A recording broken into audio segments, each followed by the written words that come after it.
Welcome, everyone. Good evening. So we're going to get started. We're running a little late, but I think things are going to flow really nicely. My name is Miguel Zavala. I'm a professor in the Department of Secondary Education. I'm also a member of Researchers and Critical Educators and the National Association for Multicultural Education.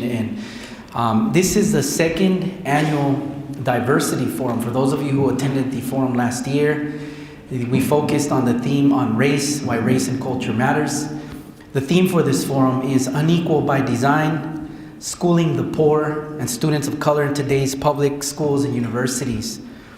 The event is co-organized by researchers and critical educators and the Los Angeles Regional Network of the National Association for Multicultural Education. We also want to give special thanks to our sponsoring organizations. An event like this doesn't just happen out of the blue, right? Organization support. The Chicano Resource Center, College of Education, the Reading Department, Department of Secondary Education, Department of Special Education, Elementary and Bilingual Education, and the Educational Leadership Department. So what I'm going to do, I'm, MC, Master of Ceremonies. I'm not going to beatbox up here, although that is something I secretly want to do right now, but I'm not going to try. I guess the theme, why a diversity forum on schooling the poor and students of color. And one of the comments that I want to make, there are two major shifts impacting students today. And one of those is standardization, the standardization of knowledge and curriculum. The other is what some folks term the neoliberal privatization of education. It's one of its outcomes, for example, as you've noticed, the majority here being students, it's why tuition fees have gone up 350% in the last 3 years and 3,000 in the last 13 years or so, 3,000%. To privatize means in many ways that state structures are no longer providing for spaces like public universities, here CSUF, and we're relying more and more on funds. Here it's going to be students. So one of the things I want to show is a graph that highlights an issue that we constantly see when we talk about schooling students of color and the poor, working class communities. I think it's important to put things in context, and this context has a lot to do with funding. It's often a question that's asked, well, we don't have money, so what's the issue and what's the problem, right, in resorting to for-profit organizations and corporations. And what I always ask students is I think we need to rethink the question of we don't have money. If you look at the graph, the lower left, you actually see figures. State funding is in blue, and education is the lowest funded, especially this year, when compared, for example, to the prison industrial complex, the prison system. Then when you compare that, look at the graph as it goes up for the military industrial complex. How much we spend exceeds tremendously what is spent on public education.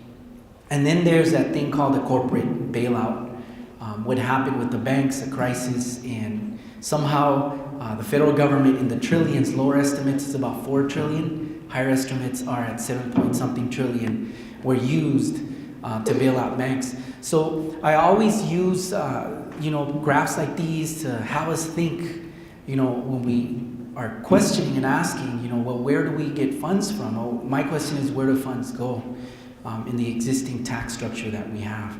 I personally don't agree with the way taxation unfolds, but it's also one of those contradictions. If you don't pay taxes, then what happens, and do we have a choice in redirecting it?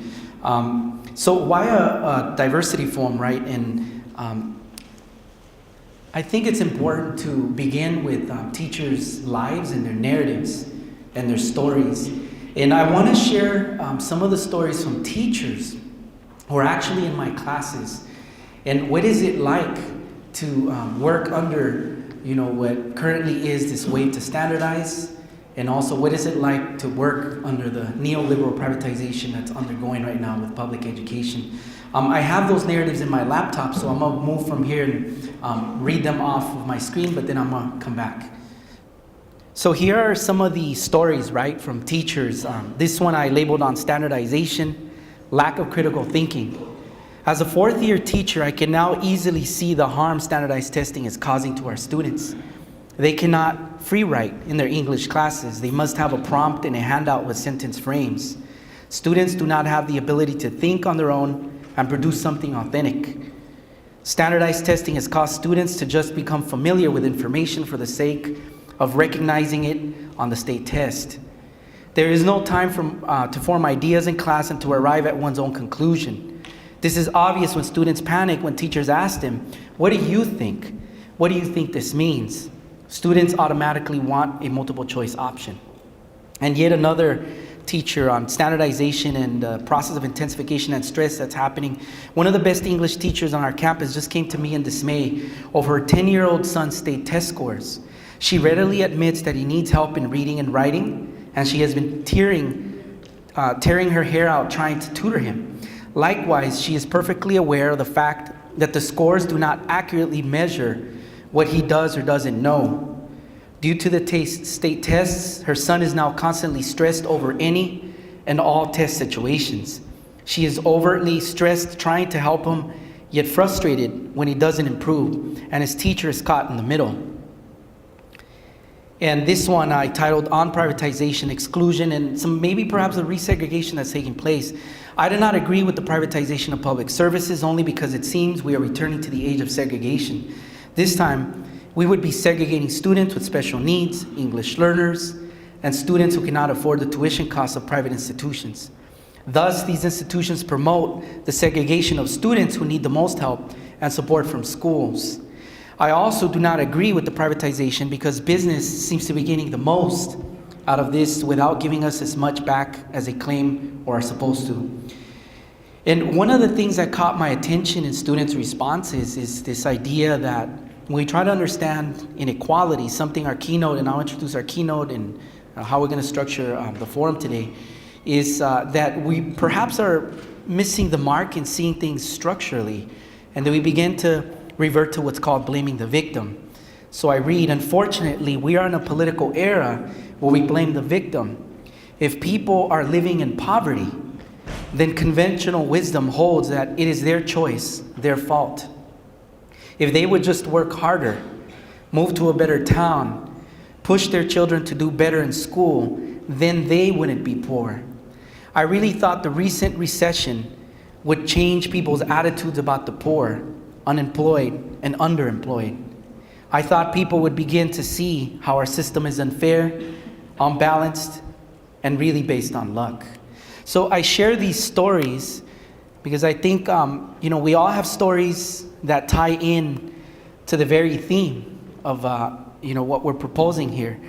One thing I do want to share is to give you an example that despite what's happening today with economic inequality, that there are also grassroots efforts, meaning efforts that happen at community spaces with parents, with teachers, and this is an example of one of those. This is the Schools LA Students Deserve campaign. It's been under works since January of this year. It's all grassroots, parents. I participate in that space on behalf of a different organization I represent. It's a beautiful space where people come together to address the very issues that we're going to be unpacking today. So there's hope in this theme of inequality.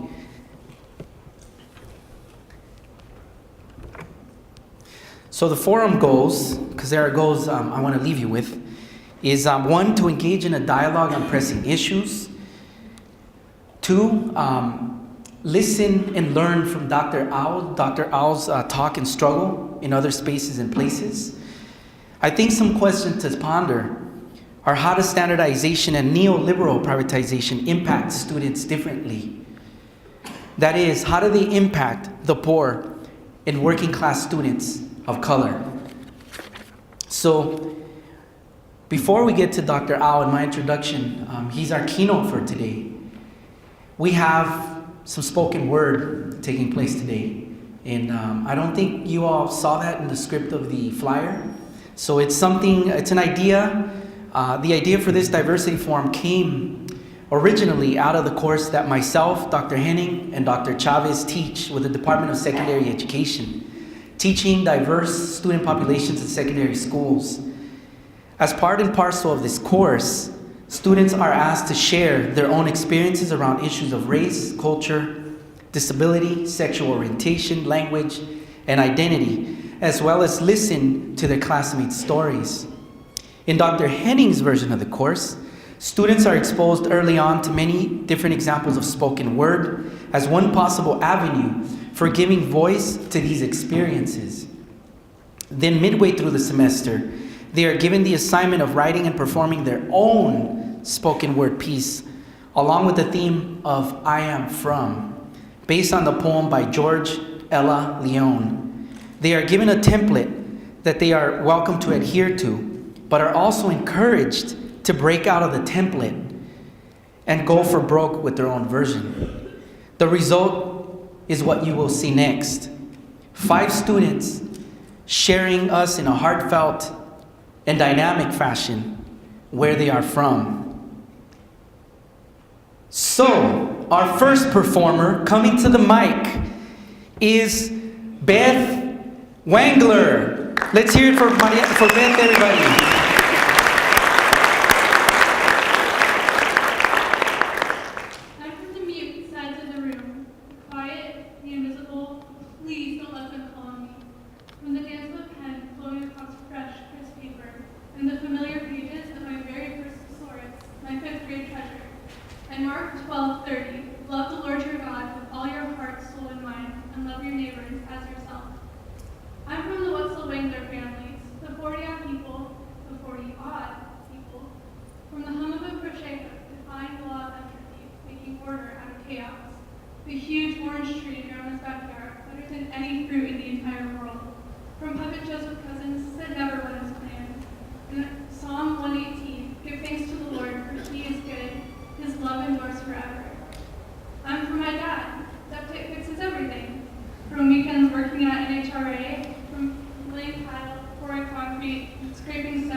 Jesus said, "Come to me, all you who are weary and burdened, and I will give you rest." I'm from the dust, the peaceful hush when the sun first sinks, the deep breath after a long day, when a chorus of crickets drowns out the roar of traffic. And despite living in at least 12 houses in 22 years, anywhere in the world can feel like home. But most of all, I'm from John 3:16. For God so loved the world, he gave his only Son, that whoever believes in him will not perish but have eternal life. This is where I'm from.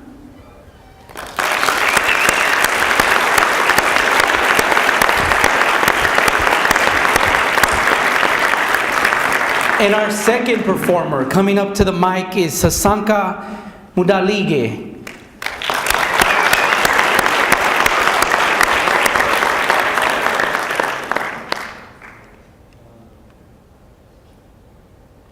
I'd just like to preface this with a bit of, I'm more of a speech writer than a speech giver. I'll do my best. I am from a past I can't even name. I am from people and places that don't mean a damn thing. Sri Lanka doesn't even ring a bell, because I was raised around white people, always saying, well, ain't that swell? Swell that I can speak English so well, because I'm an immigrant, or couldn't you tell? Milk chocolate skin with a hint of caramel. I'm glad there's a few kinds of brown sugar.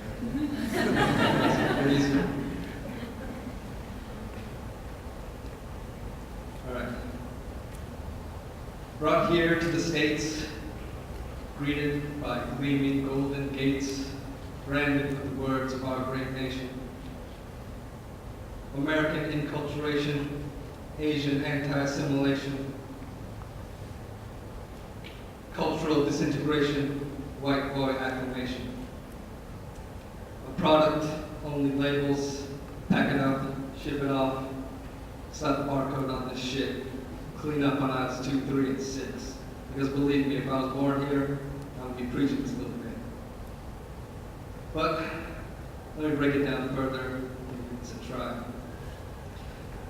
Owaranai, shinanai, tomaranai, ore no karada, zen zen, kwaranai.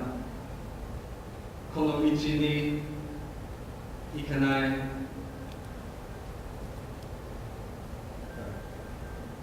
A little bit difficult to do this in Japanese sometimes. Demo makasete kimi to ore no monogatari oshiete ageru yo.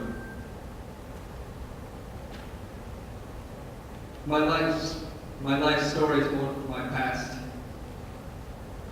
My heritage is part of the cast. Cast of the play, the drama that brought me to this coast, the hopes and dreams that I embedded the most. Now,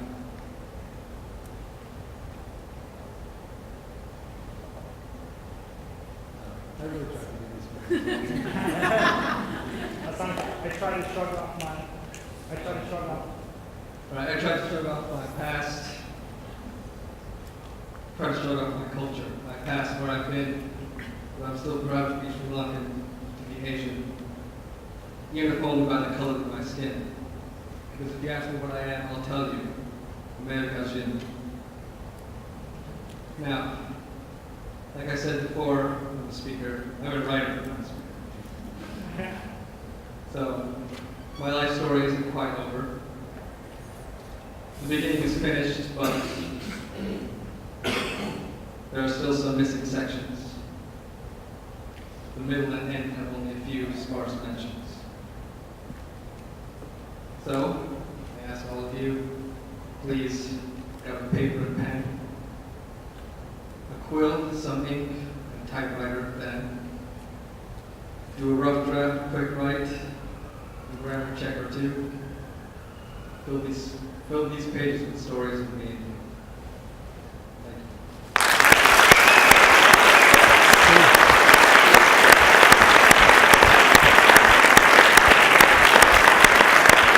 And our third performer coming to the mic is Bree Naughton. Let's hear it for Bree.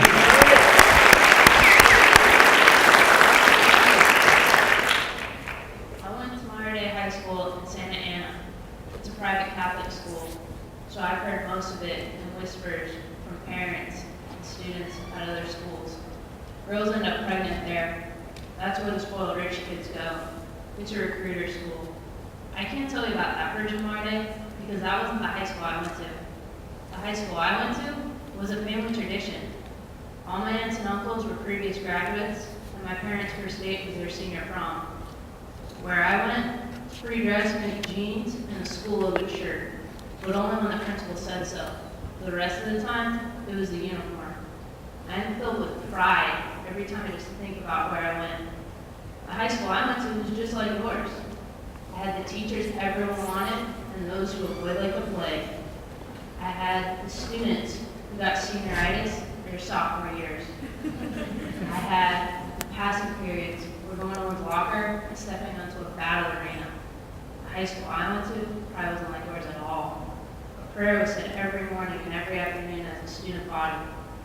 1 year of high school tuition alone cost more than a year at Cal State Fullerton, including books, food, gas, permits, and tuition. Using a cell phone during school hours meant it was confiscated from you. Mom or dad had to pick it up for you the next day, and you got 4 hours Saturday detention. Some people think they know all about modern day, but you don't. I tell you, you don't. In your version, everyone drives the Rolls Royces, the Ferraris, the Lamborghinis. No, we don't. drive door-dented, paint-peeling, soccer mom minivans, and Civics whose air condition doesn't work with the radio stuck on classical. In your version, everyone buys $1.50 cookies with $100 bills. No, we don't. We buy them by borrowing quarters off our friends, and in return they'll get half a cookie. In your version, everyone lives in Newport Beach, on the beach. No, we don't. We live with our parents who sacrifice for us day and night to send us there, without us truly knowing what they're giving up. If you went to the high school I went to, then you know. I live by honor, glory, love, and I always sing the alma mater loud and proud. If you went to the high school I went to, then you know. I get chilled just by stepping on campus, and I have a hard time explaining where I went. If you went to the high school I went to, then you know. I bleed scarlet and gray, and I always wear red, proud color of the Monarchs. I'm from Lauderdale High School. So if you're someone who thinks you know what it means to attend Lauderdale, the spoiled rich kid school, just remember, we went to my modern day, not your version of it. Thank you.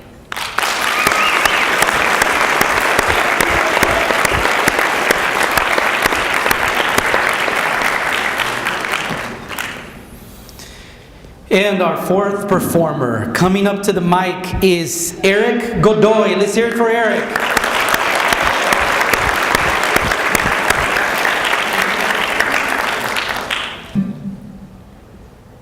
Point to point, all water and coarse dirt. I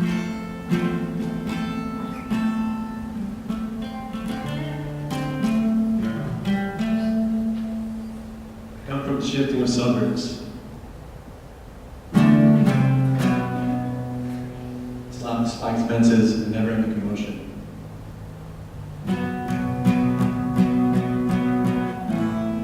Shift to the quiet neighborhood of booming gunshots. Booming gunshots had always brought odds of misery.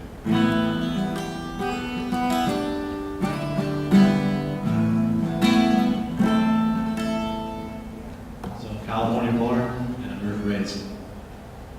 Son of the first generation, I come from parents who ventured out with nothing to their names besides determination in their brows and hard work in their bones.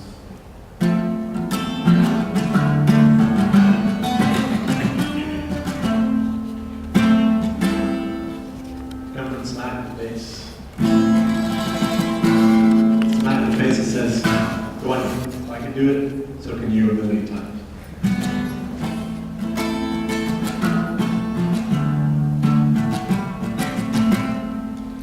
One house with a nice smell of fresh burning oil, and it got the lavendels, and the oil you coming out of this, right away, one trusted like that.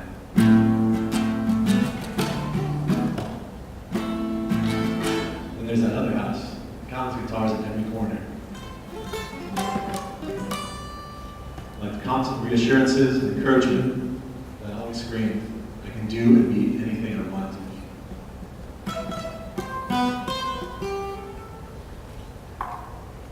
Alas, come from some like madness, going against sound advice, just trying to find my way and my identity in this whole sea of identities.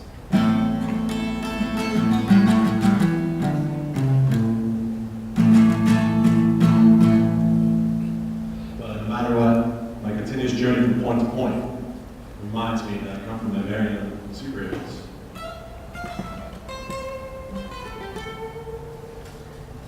The man and woman who taught me how to smile, how to look outside of myself, how to treat others the way that I would want to be treated, how to strive for greatness.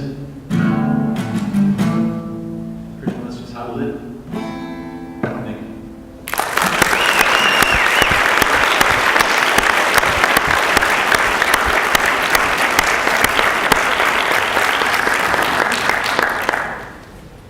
Big round of applause, spoken word again. Thank you. Thank you.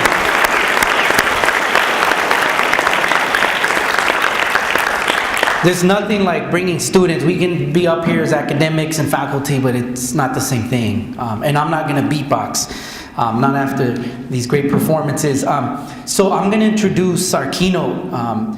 His talk is titled Recolonizing Our Classrooms. The Race and Class Hypocrisy of Corporate Education Reform.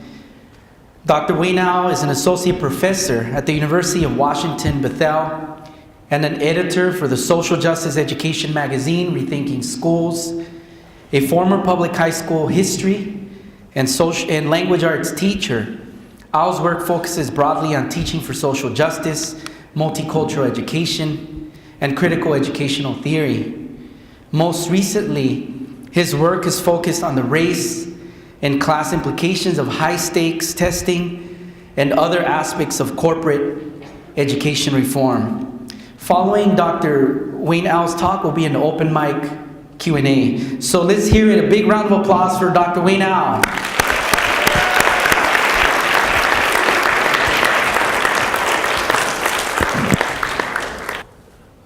Good evening, everybody. Come on. All right, try it again. Good evening. Good evening. All right, that's better. First off, I just want to say thank you to the folks who brought me down here. It's been nice to come back. I come back down to CSU Fullerton. I taught here from 2007 to 2010. I made a lot of friends and was able to connect with some of the communities here. It's also kind of special to me just because my son was actually born in a house about a mile away from campus, so there's something about being here that helps bring those memories and that energy back to me. I think I am going to jump down here for a minute, so hold on. I'm going to switch it up. All right. So tonight, I want to talk with you all a little bit about what's going on in public education today, particularly around what I call corporate education reform, and a lot of folks also refer to it that way. I want to say up front, I hope tonight that my talk will both inspire you, will on one hand anger you, but also inspire you to action. All right, I want you, so for all the dire stuff I talk about for the next 45 minutes or so, you should know that I go into that believing fully that every one of you in here are actually really powerful actors in your communities, in your schools, and should you decide to take action on any of this stuff and organize yourselves, that you have the power to do that. And I really hope that's something that sort of grows out of this, whether you're a teacher, whether you're a student here at CSU Fullerton or faculty or whatever, but that needs to be sort of I want that to be the undercurrent of everything that I talk about tonight. Title of my talk tonight is Recolonizing Our Classrooms, the Race and Class Hypocrisy of Corporate Education Reform. Okay, now let's see how this works. All right, now before I go into this, I need to be really upfront that we have long-standing race and class inequality in public education by any measure. Okay, so if you want to talk about, even though I personally don't put any weight into high-stakes test scores, but if you want to talk about test scores, graduation rates, college entrance rates, expulsions and dropouts, working class students and students of color are behind their wider and more affluent counterparts in public education. Okay, and this has been going on probably in many ways since the start of public education. You could say it's been going on for at least 100 years. And this is something that this particular point has not been lost on the pundits and the politicians and sort of what we like to call the reformy crowd that's sort of taking over education policy in the United States. And here's what I mean by that. So we have this issue, right? Persistent education inequality, and then we have a package of reforms that folks want to try and use to reshape public education. And so they take up a particular sort of rhetoric, a set of language to try and invite as many people as possible into their sort of camp. So here we have Condoleezza Rice just in 2012 talking to the National Republican Convention saying, education is the civil rights movement of our day. Condoleezza is not alone. Here's Secretary of Education Arne Duncan in 2011 talking about education being the civil rights movement of our generation. And then, of course, we have President Barack Obama. Education is the civil rights issue of our time. I hope you're sensing the theme here. Here's former Secretary of Education Rod Page in the Bush administration. The educational achievement gap is, quote, the civil rights issue of our time. And then George Bush, right around the time when they're trying to sort of solidify No Child Left Behind as federal education policy in the United States, saying education is a civil rights issue of our time. So you see it's bipartisan, right? Here you have folks from what some call left and some call right. I consider most of them centrist to right, politically at least. And you see them holding up a particular banner, education reform as civil rights, right? And that does something for them, right? It's like, okay, everyone knows that educational inequality and these race and class-based issues are real, and so we can draw on this legacy of the civil rights movement, a legacy that's been constructed in a particular way, but we can draw on the legacy of the civil rights movement to try and like get everybody on board. Okay, so I want to take a minute to recognize, like I did already, the racist history of public education in the United States. We have to reconcile with that. But we also have to reconcile that there's also been sort of egalitarian, sort of democratic impulse in public education in the United States. And that lies at the heart of public education as well. So it's this contradictory, this tension that exists within public schools.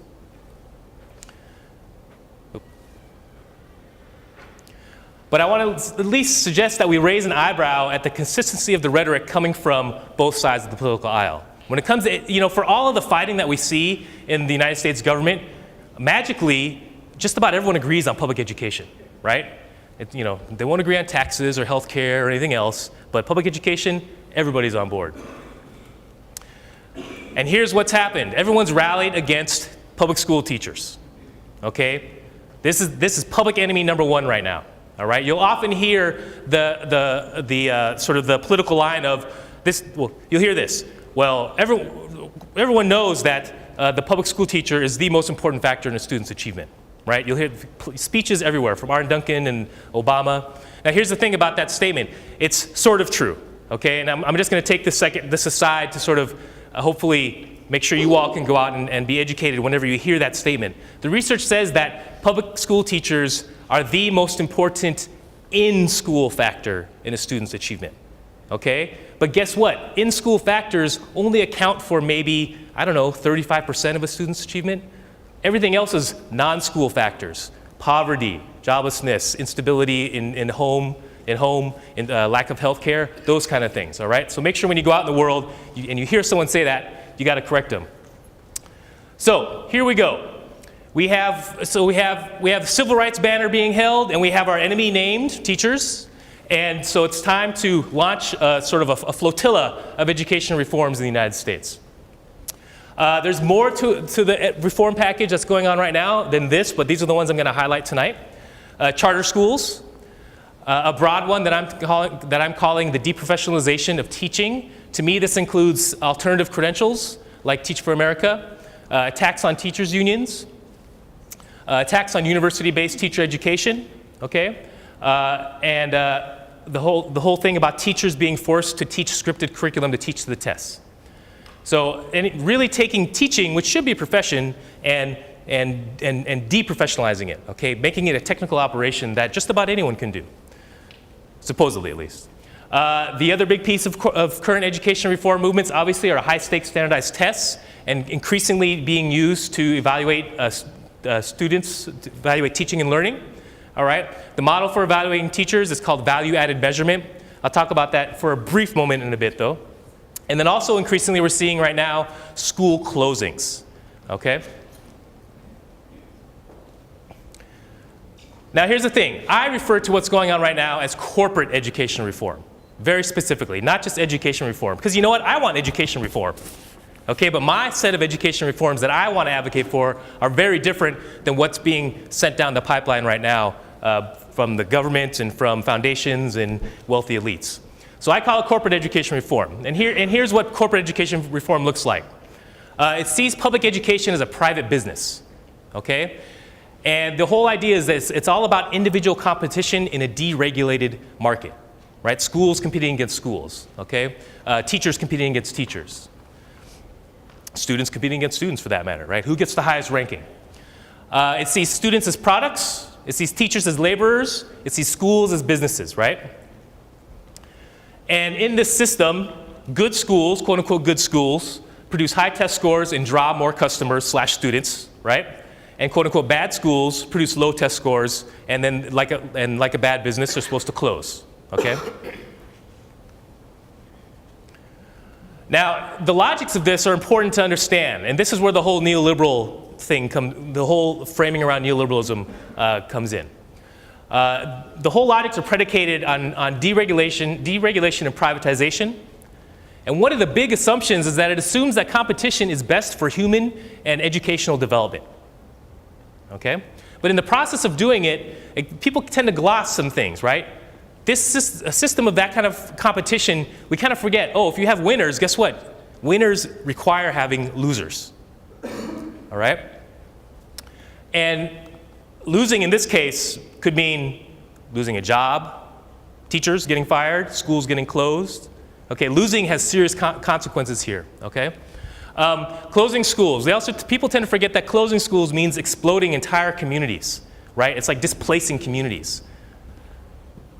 And also, people also tend to forget that when you have the systems based on competition, okay, at worst you're going to get cheating, and we're seeing that all over the place, all right? And oftentimes at best you're going to get people gaming the system, which is not quite cheating. It's like not doing anything unethical, but it's doing things to sort of work the system so that you can be a little higher ranked. Okay? The whole neoliberal corporate framing of things also assumes that maximizing individual gain is better for education generally and educational equity specifically. All right? That if I just go for self, it's about individual gain, that's going to be best for everybody.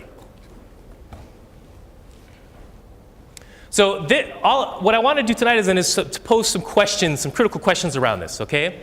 So for instance, do these reforms actually improve educational achievement for low-income and students of color? All right. Do these reforms challenge racism? Do these reforms represent something better than what public schools have had to offer? And again, I asked that last question recognizing that public schools are flawed and have been flawed, and I do believe they need fixing. I just think we can fix them differently and better. Hope you don't get too dizzy watching the Prezi roll. Okay, so I'm going to start right now with charter schools. All right? I got a big thing on charter schools. We've been involved in a charter school fight in Washington State, and I'm going to highlight that in a minute. Okay? I'm actually a plaintiff on a lawsuit testing the constitutionality of a charter school initiative that just passed last year in Washington State. Anyways, just by way of explanation, for each of these reforms, I take a minute and just do a little nuts and bolts explanation of them, just so we can be relatively on the same page, okay? So charter schools, there are for-profit and nonprofit charter schools. And the reason why they're called charters is because they literally have a charter, like a starting document for them as an organization, and they're chartered with a district or chartered with some governing body that grants them their charter, okay? Now, a lot of people don't know this. Charter schools were actually started by the teachers' unions. Okay, you go back a few decades, teachers' unions were like, okay, we need to find a way to create a little bit of autonomy and flexibility to try and help schools work with students who aren't achieving. And then we'll use what they find out, and we'll try and grow that and expand that and bring that to public education, all right, on the whole. But what's happened since then is that charter schools have become a key part of the corporate education reform agenda. And there's one thing that is super interesting about charter schools, and this is something that Diane Ravitch talks about in her book, The Death and Life of the Great American School System, is that, you know, once upon a time in the United States, there was a whole voucher movement. There was a lot of really conservative folks who wanted to just sort of marketize all of public education and just give all parents vouchers and have them choose which school they're going to go to, public, private, anything, okay? Now, they never got traction because it's been pretty clear that people in the United States, the public in the United States, is actually fairly committed to public education in a very sort of general sense. Ravitch points out that as soon as the charter school movement started building, okay, the folks in the voucher movement went, hey, that does the same thing, right? It creates small autonomous schools or relatively autonomous schools, and we can just make the argument, they're still public schools because it's public money, but the money is following the kid to the charter school. So it ends up being almost a voucher program by default, at least the logics of it. And one of the key aspects of charter schools is the idea that they lack a lot of regulation. They get the rules get relaxed for them a little bit so that they can do the things that they want to be able to do. All right, so charter schools are like considered one of these silver bullets for education. We're going to fix education through charter schools. If you talk to charter school proponents, you talk to folks at the state level, wherever, it doesn't matter. The Gates Foundation, you know, it's like, man, we have to have charter schools everywhere. It's going to fix everything, okay? In my own state, they're very famous for saying charter schools are proven to increase the achievement for low-income and students of color. Like, they say that very blatantly in their public literature. So there's a lot of research on charter school performance. I'm just going to touch on the two of the major national studies done by Credo, okay? And those guys are actually a pro-charter organization, by the way. And they did a 2009 study and a 2013 study. And you know, this is a broad snapshot of the data. There could be a lot more to go into it, and we could do it with a much more fine-tooth comb. But really, what we see from the Credo studies is that, you know, roughly 20 to 25% of the charter schools outperform public schools. Okay? We also see that roughly 50% do about the same as public schools. And then we see roughly 25 to 30% do worse than public schools. All right? And so if we spin that differently, you could say that roughly 75 to 80% of the charters perform the same or worse than public schools. All right? And I spin it that way very, very, very specifically because if this is supposed to be a silver bullet for fixing public education, those are not very good numbers. Okay?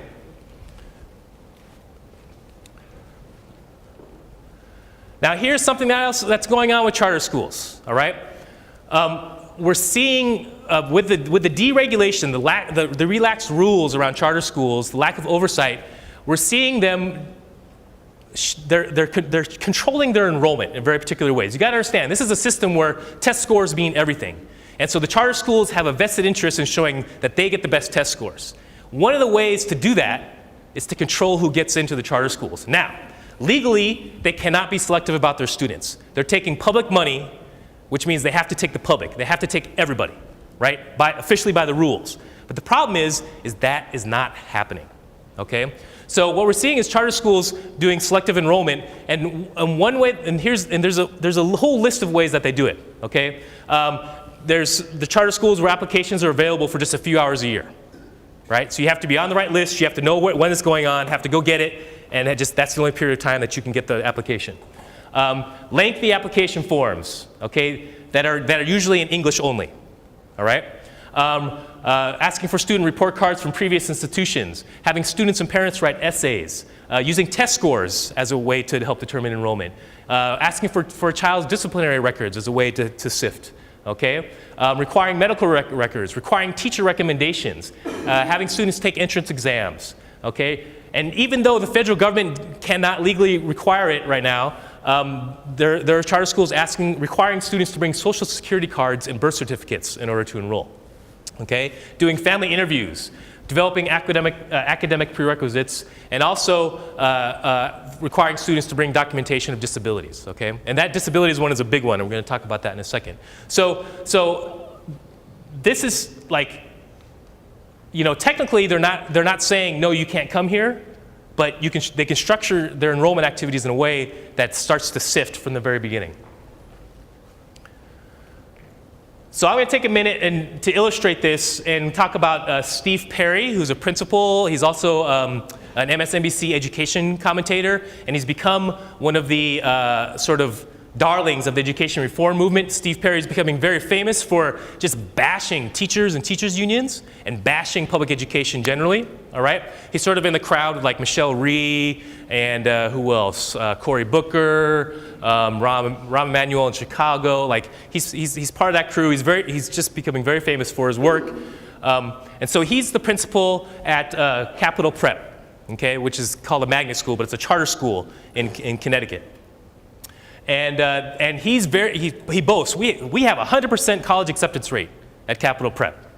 Man, and you know, not only that, he says, everything we do at Capitol Prep, that's scalable. That means we can grow that. We can move it from this little tiny charter school, and we can transfer that to any other school and have the same kind of success. Okay, I like it. If that works, it'd be great. But let's take a minute and look a little closer at a few charts that show a couple things about his school. Oops, hey, no, go back. Okay, so here's a graph that points out the percent of free and reduced lunch in the Hartford area, which is where Capitol Prep is, okay?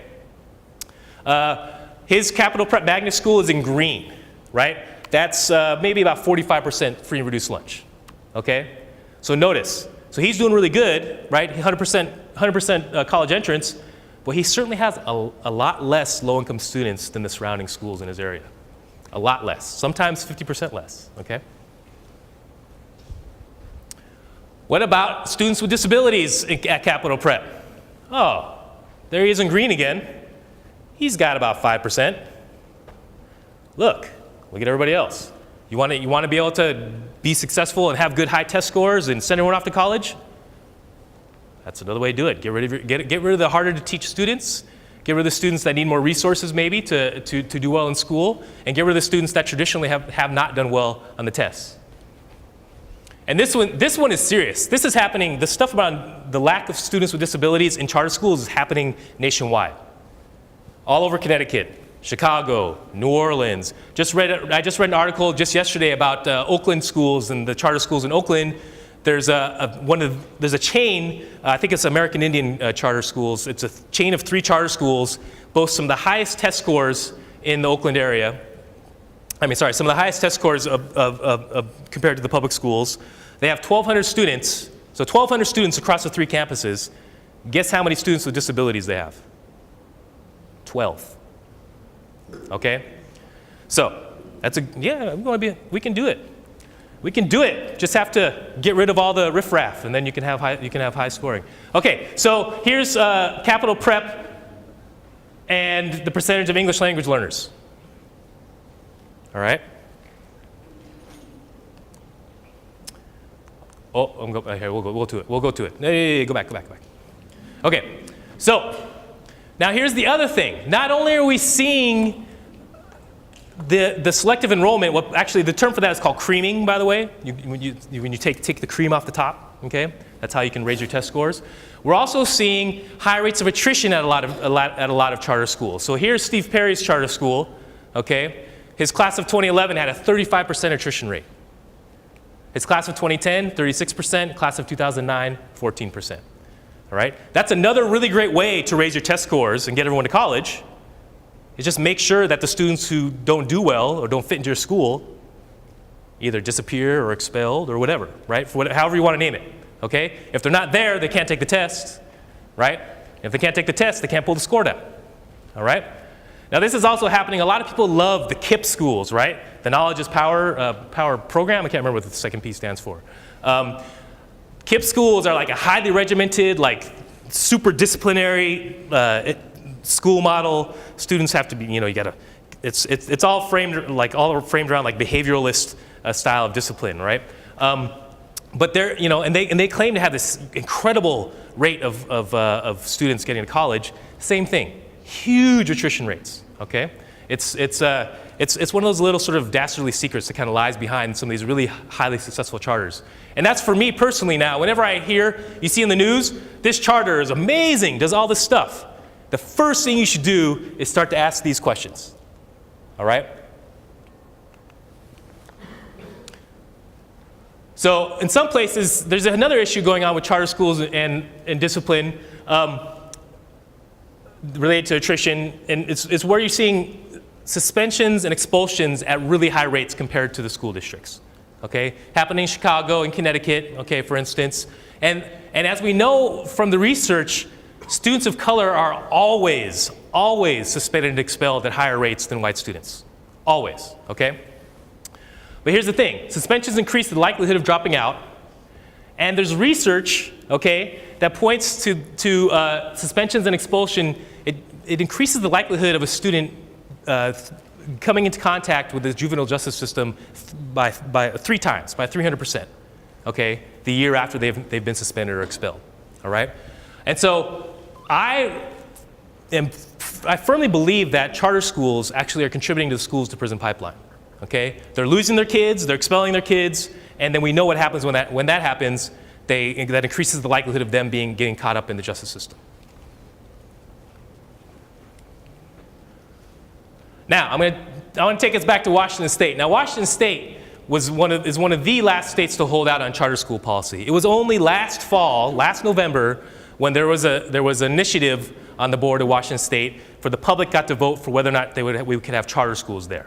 Okay, And I think it's something like, I don't know, there's 45 states allow charters, and Washington was one of the last ones to jump on board, okay?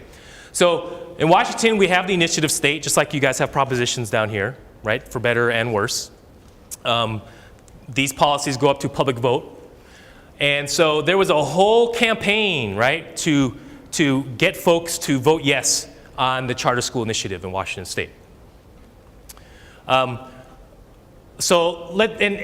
law did pass, but it passed by 1.69%. It was somewhere around maybe 35,000 votes statewide. All right, so just barely passed in Washington state. But let's take a minute and look at who's advocating for charter schools in Washington state. So these are the donors to the campaign for charter schools in Washington state. Okay, a lot. I don't know if you can see it. Bill Gates Jr. Bill Gates, first on the list at over $3 million donated out of his personal money to push the charter school initiative in Washington state. Alice Walton, you guys know the Walton name, don't you? Yes, yes, okay. Walmart, she's the daughter of Sam Walton from Walmart, okay? And you know what, why does she care about charter schools in a state that she doesn't even live in, right? She's not even close to Washington state. Why is she giving, look, she gave $1.7 million to this campaign, okay? And this campaign at the time was the third most, had the third most money spent in terms, donated to it in Washington state history, okay? Vulcan Inc., which was Paul Allen, $1.6 million, okay? Nick Hanauer, who's a venture capitalist, I think, is Nick, I can't remember, is Nick, no, he's not Amazon. He's one of the tech guys. He gave $1 million, okay? So these 21 folks are the $50,000 and over, all right? A lot from the tech industry. And this represents just about 98% of the money that was given to the campaign in Washington state. So this group of 21 folks basically made the campaign happen to push charter schools, all right? That's 21, imagine, we're gonna set policy for entire state and we're gonna have 21 people set the policy, okay. Now, here's the other piece of this. The people who ran the campaign are there on the left. These are nonprofits and political action organizations. The Center on Reinventing Public Education is a research center, very well funded by Gates and Walton and the Broad Foundation. Eli Broad is a real estate mogul, and Gates, Walton, and the Broad Foundations are considered the big three in funding the corporate education reform agenda right now. So the Center on Reinventing Public Education produces research in support of charters, all right? Education Reform Now, which is a political action arm of Democrats for Education Reform, okay? This is part, Obama, the Obama and Arne Duncan, Democrats for Education Reform are sort of where the Dems come together with the Republicans in terms of pushing these particular types of reforms, all right? Again, Walton, Broad, the Bezos family, that's local to the Seattle area.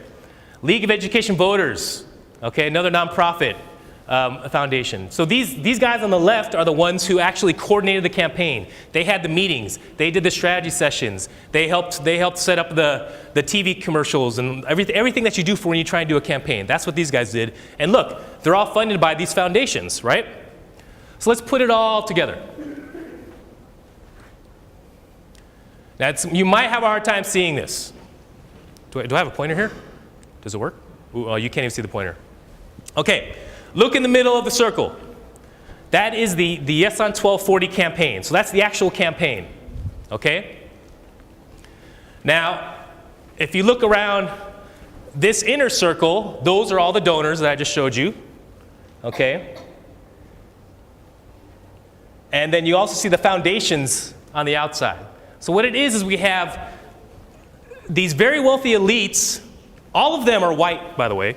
There's a white elite. This is an elite group of white folks who've done very well in the business industry, okay, who not only fund the campaign to do charter school reform in Washington state directly, but their foundations also fund the nonprofit organizations who run the campaign. So they're actually controlling things in a way from all sides around charter school reform in Washington state.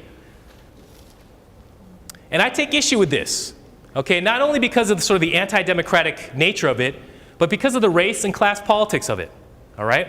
These are None of these guys are, like Bill Gates is not sending his kids to public schools in Washington State. They go to Lakeside Prep, all right? How many students are in a class in Lakeside Prep? 17, all right? Do you think they're doing any high stakes testing at Lakeside Prep? No, okay? Are they doing any, like, this is literally a group of wealthy elites trying to create policy for everyone else's children, okay? And it's all being done in the name of brown and black kids, literally. So, some big takeaways from the charter discussion right now, okay? They don't really outperform public schools. They don't really serve the low-income students of color they're supposed to. They lose or kick out large numbers of their students, all right? And they fundamentally contribute to the schools-to-prison pipeline, and they're being pushed by wealthy elites for other people's children, okay? Honestly, as much as I understand, I got friends who teach in charter schools. I know there are some charter schools that sort of abide to the original vision, which is really about community control and meeting the needs of kids locally. I know some folks who work in those kinds of schools, all right? To me, those are the exception, and that the charter school movement is really a big con game, all right? And it's being used to sort of privatize public education. All right, now I'm going to switch gears. The next reform I'm going to talk about, and I won't be saying as much about this, the charter school one was the biggest, is high-stakes standardized testing. Now, I'm not going to explain what those are because I assume all of you know very well what high-stakes standardized tests are in this room, all right? We do know that current law requires testing. It's all framed around the idea of accountability, right? We're going to hold teachers and schools accountable for student learning, okay? Also, the data that the tests produce, you need to understand that these are the very foundation of the entire corporate ed reform movement, all right? That data is like, if they didn't have the data, you couldn't do anything. Because what happens is if you don't have the data, you can't rank everybody. And if you can't rank everybody, you can't compare them. And if you can't compare, you have no system for competition, right? So the tests are this foundational thing for the entire reform movement, okay? And I want to take a second around this idea of value-added measurement that you're hearing a lot of. You're probably, if you're in the schools, all the contracts now have what they're calling student growth models, okay? Where the idea of value-added measurement is that you can isolate a single individual teacher's effect on a single individual student's test scores. That's the idea, right? So I can say, oh, you know, I can look at teacher A and go, oh, teacher A contributed this many points to this kid's test score. They get a good evaluation. All right? Now here's the thing though, I don't have time to do it all here, and I'm not going to. Just please know, it's totally junk science. Okay? The statistical problems with it are crazy, like ridiculous. And anyone who looks at any bit of the research, just go look for the research. It'll take you 10 minutes, you'll find it out. It's ridiculous. So go out in the world and educate yourself on that one, and please just fight it, because it is ridiculous. Anyway, so high-stakes standardized tests, so they're everywhere. We have all these things going on. So let's check it out. Let's dig in a little more here. So what are high-stakes standardized tests doing to our classrooms? And you all probably have experienced this or are experiencing it right now. All right? There's a curricular squeeze going on, right? Of non-tested subjects. If it's not tested, okay, it's not going to get taught. All right?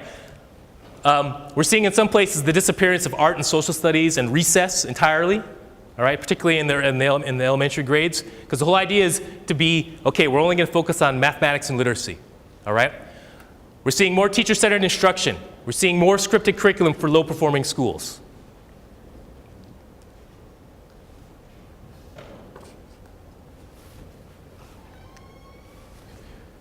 So let's think about this in terms of a little bit of race and class analysis on the effects of high-stakes testing. On the curriculum, it's low-income and kids of color, because they are traditionally the ones and historically the ones who have done most poorly on the tests, they're the ones feeling the curriculum squeeze the greatest out of everybody. All right? The pressures are the hardest on those schools serving low-income and kids of color. Okay? Recess is being cut out. The curriculum is becoming entirely test prep at some places, math and literacy only. And the thing to think about is that you have to understand this is it's entirely, okay, a different quality of education than affluent kids are getting, right? You know, Gene Anyon did a very famous study 30 years ago about how, about tracking and how kids in the lower tracts were getting this sort of highly disciplined sort of industrial style education, and the kids in the upper tracks are being essentially trained to be leaders and managers and creative thinkers, right?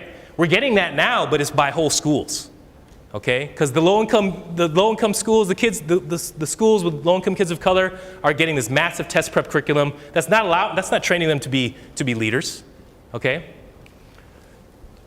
And the other piece around race and high stakes testing in the curriculum is that in the squeeze, we're also losing multicultural education, okay? Because again, if it's not tested, all right, it's not gonna get taught.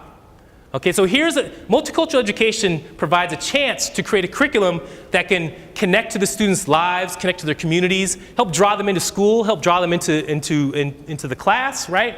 And because of the tests, there's no space for that, okay? And here's schools to prison pipeline again, all right? There's on two different levels. High stakes tests actually create a culture around that's like discipline and punishment and surveillance and threat, right? This isn't learning for learning. This is learning to pass the test, and if you don't pass the test, this is gonna happen to you or to your teacher, or maybe your whole school is gonna get closed, right? That's learning under threat. That's a whole culture of I'm not gonna compare schools to prisons, and that's in a concrete sense, but there's something about the culture of schools that becomes more and more prison-like, at least. It's performing in this pressure situation, and you're constrained. And if you step out of that, you're gonna get disciplined, all right? And here's a more recent thing. A 2013 study, okay, by the National Bureau of Economic Research, standards-based exit exams increased the rate of incarceration by 12.5%, okay? So a standards-based exit exam, a high school exit exam, the fact that we have that correlates with a 12.5% increase in the incarceration rate. Okay, and we know who fails the tests at higher rates than everybody else. It's low-income kids and kids of color, all right? So I would argue that high-stakes standardized tests from a race and class perspective also contribute directly to the schools to prison pipeline. Now, the other piece is the deprofessionalization of teaching, and I'm gonna focus on the other policy piece, and I'm gonna focus on alternative routes to certification. Mainly I'm gonna focus on Teach for America. Just so you know the model for Teach for America, all right? It's a Peace Corps model, essentially, okay? They recruit from elite universities. School districts actually have to pay a fee to get Teach for America teachers. A lot of people don't know that, all right? These folks get they give a 2-year commitment, and originally Teach for America was pitched towards putting teachers in high-need areas and hard-to-fill placements, right? So I remember back in the day, before I became a teacher, I thought about going for Teach for America, and this was like 20-something years ago. But the reason why is because, from my understanding, Teach for America was trying to find teachers to go into places like East LA, where at the time they were having a really hard time placing teachers. All right, and I thought, oh man, it's like a quick route to get a certification. I can go work and go work with students of color and do some really good work. I thought about it, okay? 50% leave after 2 years. After the commitment's done, half of them leave. 80% leave after 3 years. And some people have labeled TFA to actually stand for Teach for a While, okay? Now, I'm about to lay out some critiques of TFA, and I want to be really clear, all right? I have strong critiques of TFA organizationally. I do know that a lot of good, well-intentioned, good-hearted students do go into TFA for all sorts of reasons. A lot of times they don't even necessarily know sort of what TFA is doing in terms of the national education reform agenda, and they go in because they want to be teachers. And so recognize that I'll be critiquing the organization, and I think the conversations about the individuals that go into TFA it's a very different conversation. So here's the thing about TFA and deprofessionalization. It basically assumes that any college graduate can be a good teacher, number one, all right?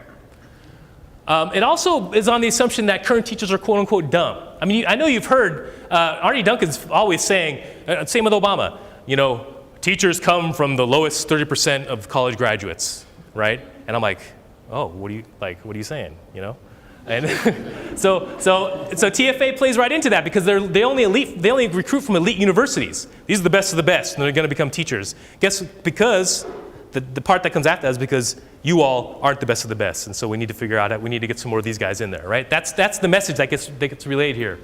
It's also an attack on university-based teacher education programs. Okay? Teach for America recruits get 5 weeks of training before they hit the classroom. 5 weeks of training, all right? Now, I work in teacher education now, and there's so much stuff we do that's critical to working with students that like 5 weeks. That's crazy to me, all right? And you do need to know, and I want you all to understand that there is a concerted attack on teacher education right now. There's a group called the National Council on Teacher Quality. They put out a major report just last spring and again in the summertime. And they're basically part of the same corporate ed reform attack on public education, except they're going after teacher education, okay? They were started by the Heritage Foundation once upon a time, and with the direct goal of taking down teacher education. That was like 15 years ago or something they started. The other thing is, TFA is now being used, the TFA core members are regularly being placed in non-unionized charters, because that's the thing about charters. Something like on the order of 85% of the charters are non-unionized, okay?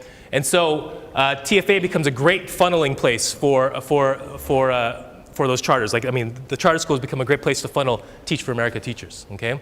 And now what we're seeing is that Teach for America core members are being used to replace fully credentialed unionized teachers, okay? I'll have a couple examples of those in a minute to show you. Now, when I think about TFA in terms of race and class, okay, here's the thing. We're getting the least trained teachers being put, in many cases, in the communities of the highest need. Now, what kind of sense does that make, right? And then it's really a drive-by reform. You don't see any commitment to the communities from TFA and the TFA recruits, right? 2 years and out, 3 years and out, right? And essentially what it means is that TFA, for a lot of these folks, it's purely resume building.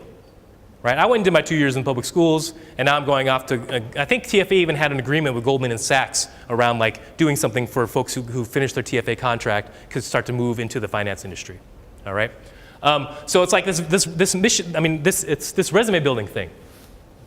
You know, one of the things that we know about low-income schools is that stability is a huge issue. There's always a lack of resources, there's high staff turnover, that all these things contribute to the school failure, and actually TFA contributes to that, right? Here you have this churn of students, I mean of teachers, every 2 to 3 years leaving. I also critique it for being a missionary approach. It's these elites coming from outside and on high to save poor black and brown kids, okay? And then leave for real jobs elsewhere. So some of my friends call Teach for America, TFA, as Temps for African Americans instead. The last piece of reform I'm going to talk about is school closings. The whole logic around this is that underperforming schools, like failing businesses, should just be closed, right? So new ones can open. It's the whole entrepreneurial thing and innovation. I'm so sick of innovation. Like, that's all we hear, right? What we're seeing, though, is a lack of follow-through by charter proponents. So even though some of these charters are failing chronically, we're not seeing the same folks who push charters on the whole school success and then they should be closed when they fail thing. They're not actually pushing for their own charters to be closed. Okay, so that's one thing. And what we're seeing more likely now is that school closings are happening under the guise of democratic shifts or economic crises, right? So there's no more kids in this area, we got to close the schools, or there's an economic crisis and we got to shut them all down. But let's look at this. The color of school closures. Here's Chicago, 54 schools to be closed. Affected students, 88% African American, 10% Latino, 94% low income, 0.7% white. All right? Here's New York City. They closed 26 schools. It's 59% African American, 43% Latino, 82% low income. In Philly, 23 schools, 81% black, 11% Latino, 93% low income. All right? There's clearly a race and class thing going on with the closings of schools right now. Some of my colleagues argue that closing schools is actually a real estate plan, not an education plan. All right? And that actually it's being used to contribute directly to gentrification and the disruption of communities of color. Because what's happening in Philly is they just closed down a bunch of the schools, and guess what? There's a big developer has already offered to buy every single closed down school so he could develop them into condos and whatever. You know, everything's about mixed use, right? So they're literally close the schools, disrupt the community of color and the low-income community, and then let's develop the community by changing the schools into whatever properties. So a couple examples to put the pieces together. We'll look at New Orleans, post-Hurricane Katrina. Okay, the entire public school district was dismantled, literally. They disbanded the teachers union. It's now just about to be 100% charters. I think this year is when that's supposed to happen. Many are staffed by Teach for America recruits, and they're having every single enrollment and discipline issue that I've talked about here with charters there. Every single one of them.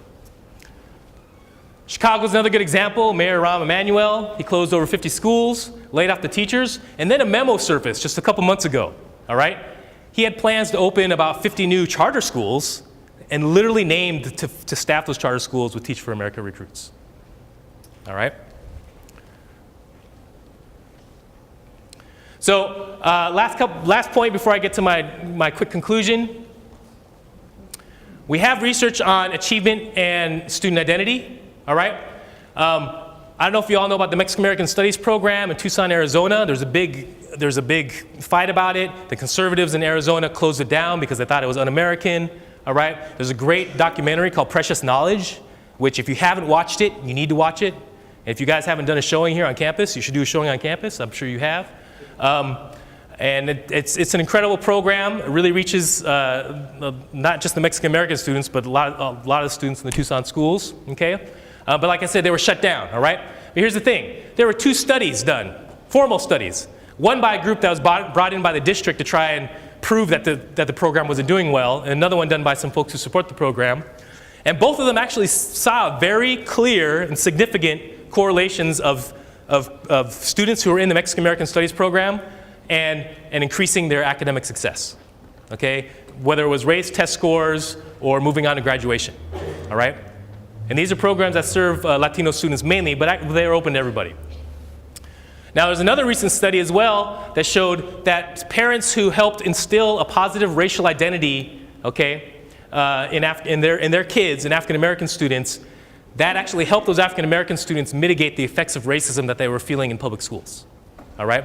So this sort of idea of developing an ethnic identity for African American students helped them do better in schools because it helped them handle the racism that they were experiencing from teachers and other places, okay? So the question I like to ask, that I always pose when I'm talking about corporate education reform is, hey, look, we've got research evidence that shows that ethnic studies is actually really good at increasing the achievement of students of color. So why isn't the Gates Foundation pushing ethnic studies nationally, right? Why are they not pushing for this kind of education for all kids to try and close the achievement gap in their language, all right? But the reason why they're not is because, honestly, there's a racial politics hovering around the education reform movement. And to do this would actually be sort of cutting against everything else that the other policies are doing, all right? So just in conclusion, I just want to say, honestly, I think we're being played for fools right now with corporate education reform, okay? And education, is considered to be in total, not just from the federal funding and the state funding, but in total is considered to be a $600 billion a year industry. I think these guys have their eyes on that money, right, very clearly.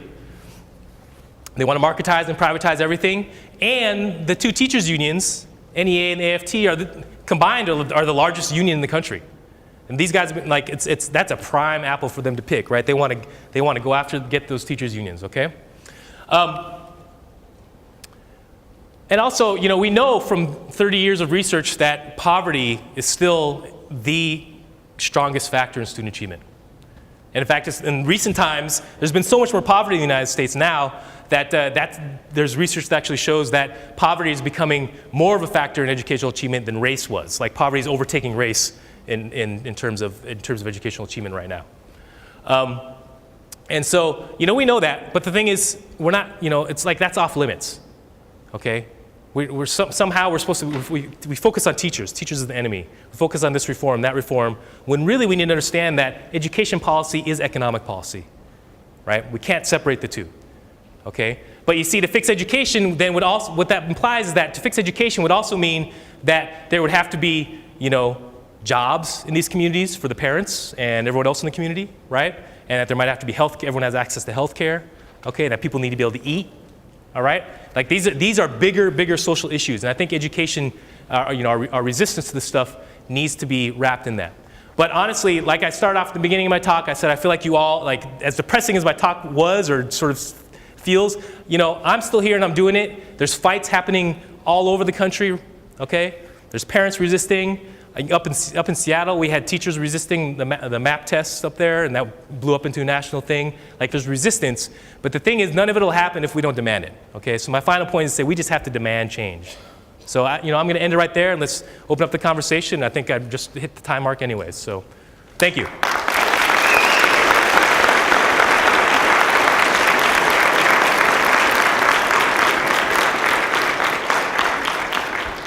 Thank you, Dr. Al. So what we're going to do is we're going to transition into a Q&A, and please don't leave. We have a surprise, actually, for folks. We're going to reveal what that surprise is. Don't leave. So what we do at this moment and space is actually take questions. So it's kind of like an open mic. You ask questions, teachers, students. We have some committee members as well. We have a question here. So I'll run around with the mic, and then Dr. Al also has the mic. So we're going to move, and we'll take the first one here. Nima. Thank you. What specific reason do you see the Bill Gates Foundation and all those other organizations would fund in charter schools?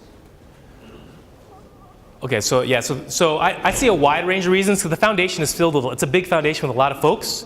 And these days I'm learning that there's a lot of people involved with different agendas. So in the first place, I think it's a sort of as one track their agenda is, it's filled with people who have a range within that. Before Gates started funding the charter school movement, they were actually one of the largest funders of voucher programs before that. And so I think there's the thing about the Gates Foundation. I mean, look at Gates, right? He's a businessman and a tech guy, and so he's been very successful, working within the structures of business and competition. And I think his common sense is such that that's just the way everything should work. And so, he tried the small schools movement. That was all funded by Gates, and it failed miserably, and they just sort of quietly backed away and then moved to charters. And so, it's just so like, somewhere in terms of the Gates Foundation, I think there's all these people, they really feel like, look, we are going to try and fix educational inequality. Like, I think people are true believers in that sense. It's just that the place they come from is more towards the private market is best for everybody. Like, they have what might be called a neoliberal consciousness about the world, and I think they operate out of that. Some of them, but they also, part of the neoliberal consciousness is as far as a lot of those folks are concerned, the best progress can be made is through the market, and that means also an opportunity to make money, too. And I think that's a piece of it too. Maybe not just Gates, but in the big sense. Okay, other questions?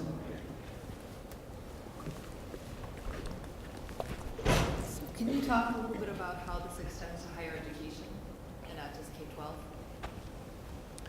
Yeah, so it extends to higher education in all sorts of ways. Like we talked about this at the forum we did before this. So there was a small panel we did was kind of focused on this issue a little more.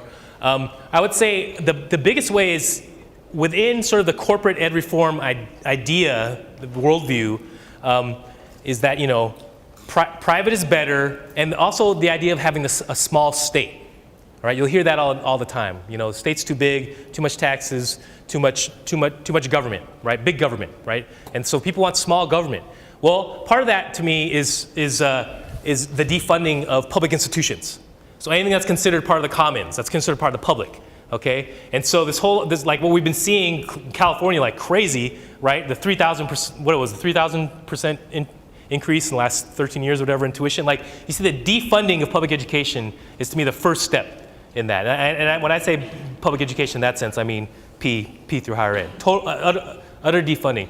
And what happens then is in that context, right, you turn around and then that creates opportunity. So if there's less money come from the state, then the university immediately starts looking for other ways to make up the difference. A lot of it comes off the students' backs, but then they also start, look, I mean, there's a reason why your whole food area is Baja Fresh and whatever, Domino's. I mean, like all those opportunities to marketize, to anything that can be turned into a commodity in the institution suddenly becomes a commodity, right? To buy and sell. And so we see that happening. And then I also see in terms of higher education, I also see it the whole push. Teresa today talked about MOOCs, right? But essentially, you know, I feel like it through the online learning. I also see it through the increase of places like Phoenix, like all the online and private for-profit or I can't remember, what are they, non-profit, private? I can't remember how they're the for-profit universities, right? And so, but here's the thing, right now it really comes off of students' backs. It just keeps coming off of students' backs. And so when you look at like Phoenix was responsible for like it's a vast majority of all the student loan default in this country, okay? A vast majority, all right? And so I don't have I read it recently, but I can't recall right now. But what happens is, you know, students go sign up for Phoenix, and then they take out the loan, and then debt, but they make this money. And so the reason why this connects is because and it's a big picture item right here, is that, you know, it all becomes about making money, right? Within this framework, it all becomes about making money. It's not about serving the public good, right? It's not about meeting the needs of the commons. It becomes about making money, and that's why you see so much craziness going on because that means you're starting to put profits actually before people, okay? And I think that's all the way up into higher education. So there's more to it than that. It's just my areas. You know my areas, mainly K-12. So. Okay, you have another speaker. You kind of talked about TFA and kind of the problems that it poses. In my experience with TFA, you kind of have this strategy of getting into public opinion to kind of like present themselves as a solution. There's a movie Waiting for Superman, they're on Oprah, Oh, yeah. college classrooms recruiting, you know, the cream of the crop or whatever, demonizing teacher unions and presenting themselves as a solution. And so I was wondering if you have any ideas on sort of a strategy for those of us who sit on the other side of the fence to change public opinion on this and to provide an alternative narrative or alternative information to what's kind of getting out there in the here and now. Yeah, great question. So, you know, a couple things around that. Number one, I would say that we're all, the hard part is that we're always outgunned on that issue, right? Like, so TFA has so much money from all these billionaires backing them, and it's not like those of us who are resisting TFA get that like it's not a fair fight, right? It's almost like we're trying to bring a knife to a gunfight, you know, kind of thing. So that's just the difficulty that always faces us. And part of that also comes in that, you know, the mainstream media, you know, like Education Nation on MSNBC, right? Crazy, like no teachers involved hardly at all. And they say from the beginning, oh, this was funded by the Gates Foundation and Pearson, and we're relying on the Gates Foundation for all of our facts, right? They say that. So I mean, like, we're just like even the media, the mainstream media is pushing against folks like us. Okay, so that makes it really, really hard. But there's, you know, fortunately these days, we don't have to rely on that media necessarily, right? And we can get stuff out. And so there's been great sort of blogging and sort of independent stuff coming out around TFA. So that's one piece. But you know what? There's actually a really big, I don't know how big it is, but a growing resistance, significant resistance of TFA alumni who are saying, you know what? This was BS, right? And we need to start organizing against TFA. So they had, you know, there's a conference called Education for Liberation that happens every other year. It was in Chicago this last year, and there was a big session on the TFA resistance folks, and they sort of organized a mini conference, and these were alumni, right? And so there is a pushback from TFA alumni, and I think that's probably one of the best places to do it, because these are folks who went through it and were like, nah, you didn't train us, and this is just whack, right? And so to me, that's one of the best places to really start, is with that organization and try and network with those folks. You know, and you know, I got a couple of my best friends were TFA too. You know, I'm clear about that. But organizationally, what it's being used for, it's being used for some wild stuff right now, I think. Another question, Steve.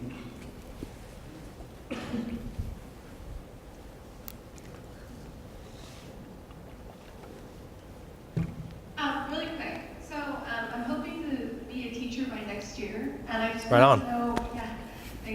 I wanted to know what you thought would be a good way to start off sort of spreading this news to other teachers without having, you know, administration and other people have that sort of, what are you doing, what are you trying to propagate here, what's this idea that you're filling other people with. I just want to know, like, is there a way that you can think of that will help spread the word work for this kind of change without jeopardizing, positions in sort of the grand scale of, Yeah. upsetting the system? Yeah, no doubt, because you're no good as a teacher if you can't be a teacher, right? So, my first piece of advice to you is just first on work on surviving. And I just mean as a teacher, because the first few years are so hard, right? I was a teacher, I know what's up, right? So as much as I appreciate and love what your rebellious spirit and your need to kind of organize, and you need to maintain that at all costs, but just worry about surviving at first, right? But the whole thing around keeping your job is a serious issue, and you really got to read your context in your institution. There's some places where the principals are down with this and would be happy if you started working with your colleagues, and there's some places where the principals are don't do it, right?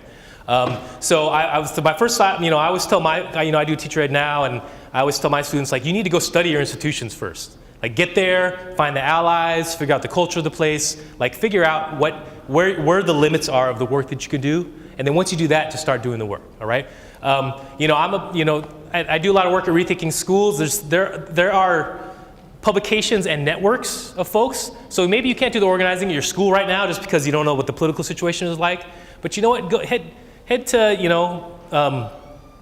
Teachers for Social Justice up in San Francisco. They have their annual conference, and go vibe and network with other teachers who are doing the kind of work that you want to do. Subscribe to Rethinking Schools. You should do that anyways. But subscribe to Rethinking Schools and kind of read what's going on around the country with other you can make connections and build networks without putting your job at risk. But at some point you also might feel man, this is just so bad that we have to do something, and do it. But make sure that you are working with parents and community too, because a lot of times I can help give you, and I don't mean to be so self-serving as don't go work with them just to help give you a shield, because you should be working with parents and community anyways as a good teacher. But if parents have your back as you're doing that kind of work, it actually provides you a fair amount of protection from administrative. It doesn't always do it, but it can do that. So, yeah.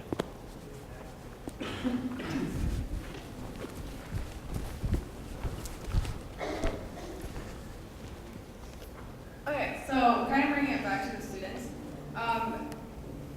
You talk about track programs, even in the status quo, we have track programs.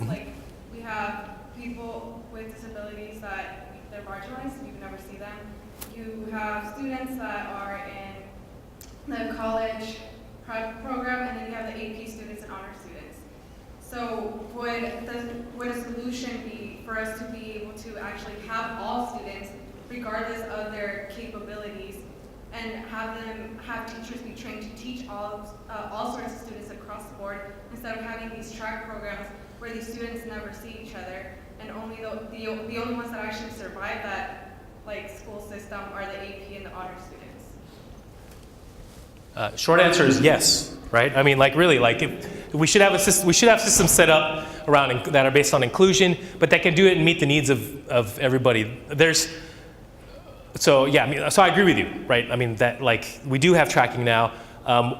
One point I'll make is that I think it's going to shift when the Common Core bomb is dropped on us, which is coming shortly, because I don't know what that's going to do to AP and IB and all the other all those other programs, because it's all going to become wrapped around Common Core, right? And we could have a whole other talk around Common Core and the issues with that. There's one stumbling block around dealing and making things more equitable in terms of the tracking stuff, honestly, is and I might get in trouble for saying this, but it's a lot of times it's the affluent parents who benefit from the AP and the IB programs and stuff who actually resist when we try and detrack and make things more equitable. And so unless you do the kind of work with and help educate the community and organize those parents around issues of equity, and even then that may not work, you're going to have a hard time doing it, because there's a lot of and this is from experience at Berkeley High School. This is what I taught at Berkeley High School, and it's Berkeley, right? And so it's supposed to be really progressive. But if you messed with their kids' chance to get into Brown, they were no, we don't want any of that equity stuff here, right? My kids need to be in AP, okay? So that's one of the difficulties, And you're seeing, that group of parents is really powerful. I think we miss you're seeing it happen right now with Arnie Duncan. He just made that statement about how the Common Core tests made all these suburban moms mad because suburban white mom's mad because it showed that their kids aren't as brilliant as they think they are. Like he said that, and man, like, whoo, like those parents are powerful, and that blew up in his face fast. And so it's a difficult and complicated group to sort of work with to do the equity issue stuff, do the equity stuff. But it's being done in pockets, though. You know, it's being done in pockets, and it can be done in pockets. I just think it's sort of limited by our context. There's a question over here. We'll get here, and then one over here. Okay, this is back to TFA. I just wanted to know what you suggested an alternative for students who are accepted into TFA and they want to do it because they can't afford credential programs. I don't know if there's an alternative given those parameters. I mean, I know the programs are expensive, right? And so that is what it is, right? You know, but I do know, you know, there are choices to be made. There were 2 students I knew at University of Washington up at Bothell, where I teach. Great, sharp Latino students who got recruited to TFA and accepted, and you know, got this email after they had left, and literally she was like, man, and she'd been thinking about it, right? Because she'd been in the class that one of my colleagues taught, and they'd been having these critical conversations, and she talked to me individually, and I was like, man, I don't know what to do, I'm thinking about it, I'm still going down. And like, she literally sent an email from like, I can't remember where it was like Arizona or something, and cause she's on her way to Texas, and she's like, we turned around. Like, we came back to go look for other kind of work in Washington, and we're gonna think about doing a regular teacher ed program. But see, that's the problem. If the cost issue is the thing, like, I'm not sure, you know, I don't know how to answer that other than, you know, is to try and like find other programs, you know, or go into debt like I did to become a teacher and get my PhD. I'm still paying my loans for my PhD, so. There's one here. I have a quick question. It's regarding the chain between prisons and the education system, particularly the privatization of education. Since there is such heavy funding from the top and increasing privatization of jails, is there a relationship between, in particular, people who are funding charter schools and people who are funding privatized prisons? You know, I don't know the answer to that. And that would be a fantastic thing to go do, because you know that graph, that web I showed, you could probably do something like that with that exact question, which would be really powerful. The only thing that we do know, though, is that, you know, particularly here in California, once upon a time I helped start a group called Education Not Incarceration, because when I taught at Berkeley Public Schools, I got laid off because of the budget cuts, and in the midst of the budget cuts to education, they were increasing funding to the prisons. Right, and so you're seeing almost a direct correlation of that in the state of California, and so I bet, like, I would be curious about that. Like, that would be super interesting to trace. That's a thesis right there. Yeah, it's a thesis, man. It's an academic paper. We had one over here too. Like throwing the mic. Do you see anything in the upcoming Common Core state standards that can help to rectify the inequalities of high state testing, or are we just replacing one thing with another bad thing? Okay, so Common Core.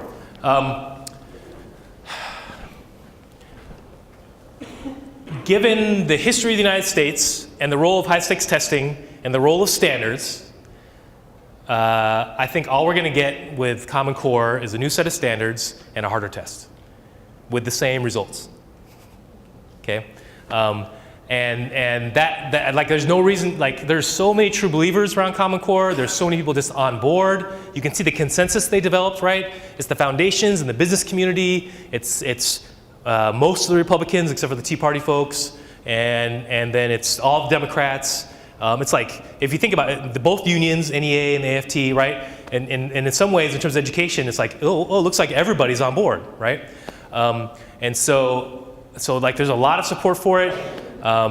It's not based on any research, and I don't know that it's like, the last standards movement of the 90s was like, oh, we're going to fix educational equity with clear state standards.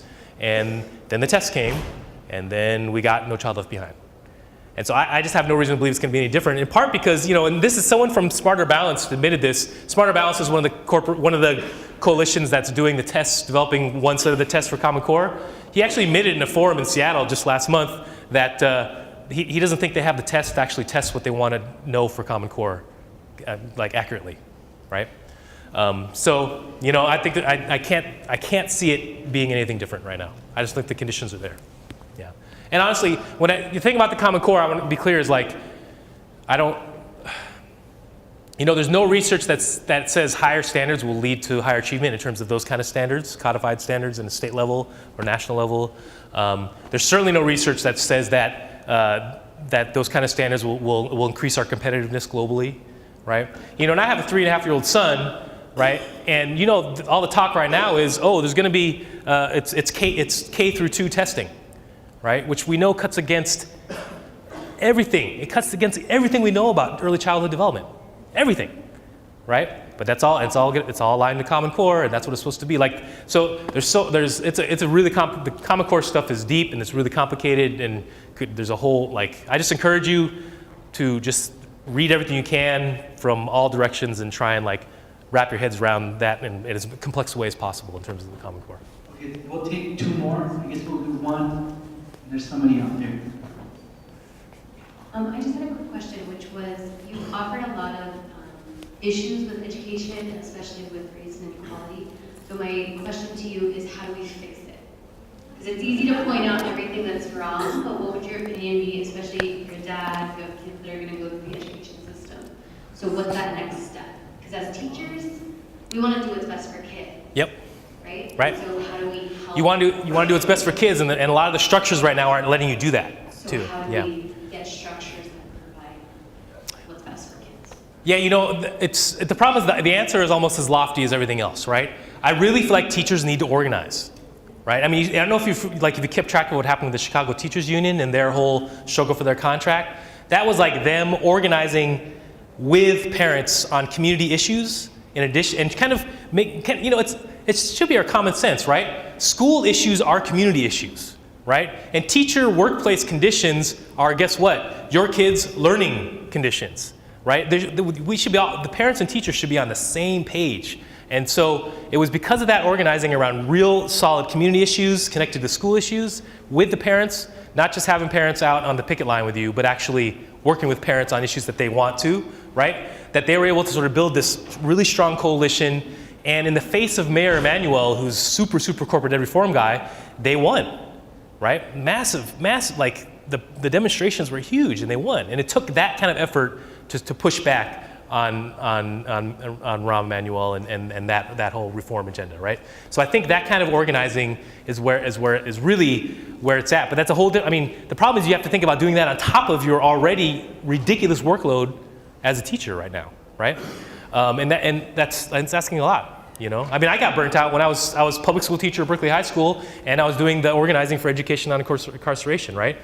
Like that, and that's, you know, teaching is a burnout thing already, and then to add activism can make it much more difficult. But really, that's where it's at, and that's where the possibility is. You know, I really feel like I just keep going back to parents. I think we need to figure out ways to make parents our allies, because, you know, one of the things I talked about earlier today is like, you know, for me, I really feel like we need a national opt-out movement. We need parents to say, you know what, my kids aren't going to take the test. I'm pulling them out, right? What happens if just 25% of the parents at a school decide to do that, right? It begins to essentially invalidate the test score data for that school. Okay. Now that could have some complications in terms of maybe the school might lose funding and other things, and that depends school to school, state to state, district to district.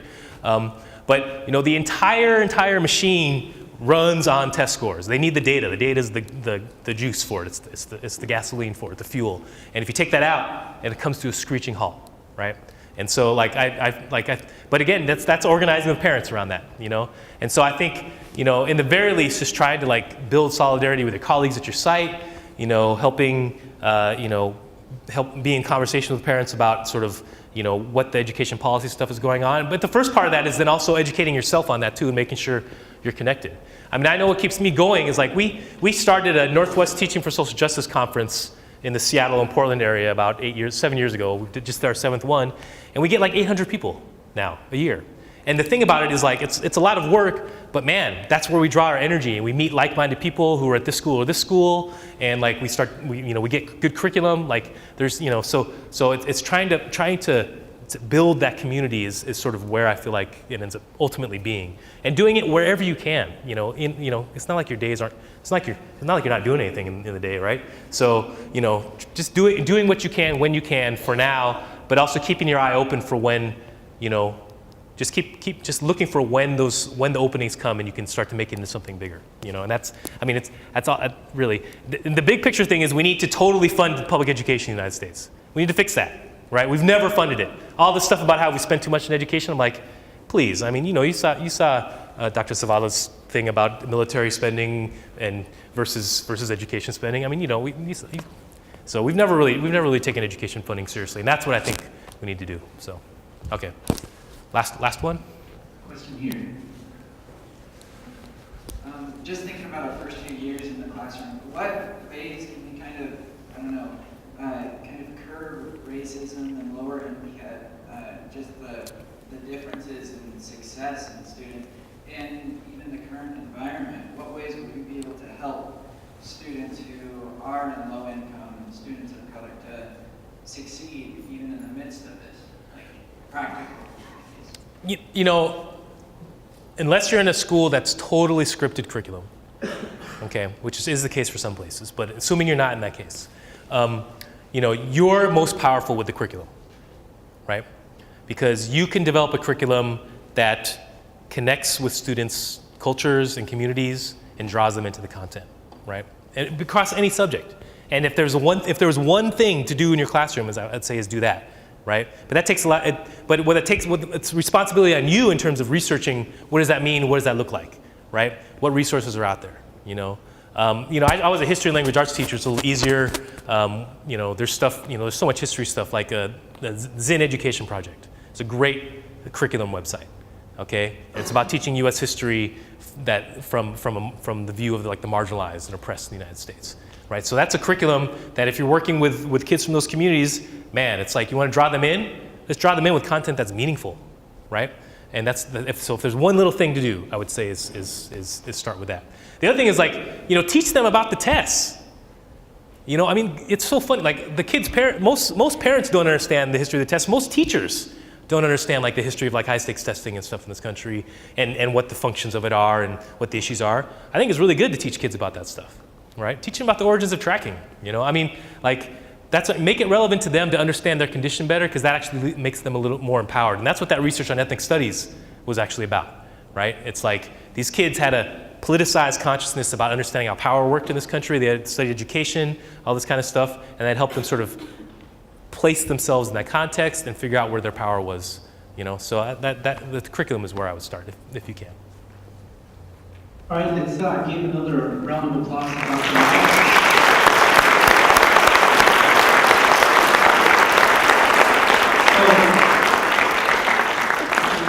I want to also thank the sponsoring organizations, the Los Angeles Regional Network for the National Association for Multicultural Education. Check us out online. Also, research and critical educators in our sponsoring departments, the Reading Department, the Department of Secondary Education, the Department of Special Ed, Elementary and Bilingual Education, and the Educational Leadership Department. So for those of you, there are sign-in sheets, don't forget. But before we leave, there's a surprise. So if you look under your seat, look under, if there's something under there. I saw one over here somewhere. Piece of paper, correct, Dr. Henning? That means you will get either a copy of Pencils Down or the collection of Rethinking the School. So those will be distributed up here up front with Dr. Henning. There's a blue one right there. Teaching resources that you can use. There's one right there. Maybe they begin to answer the question, what do we do? Well, we educate ourselves and also think about curriculum in different ways. So, once again, thanks everybody, and those will be distributed up front on the right-hand side. Let me just form a line and get the resources. Thank you.